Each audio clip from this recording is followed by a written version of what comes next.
Sebanyak 57 orang imigran Rohingya kembali terdampar di Aceh. Para pengungsi Rohingya ini terdampar di pantai Indrapatra, Desa Ladong, Kecamatan Masjid Raya Aceh Besar. Mereka berhasil mendarat pada Minggu pagi 25 Desember setelah 1 bulan bertahan di laut. Saat ini aparat keamanan hanya melakukan pengamanan dan pendataan saja.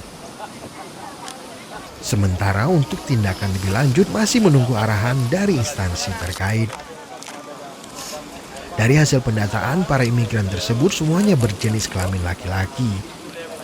Sebagian di antara mereka dalam kondisi sakit.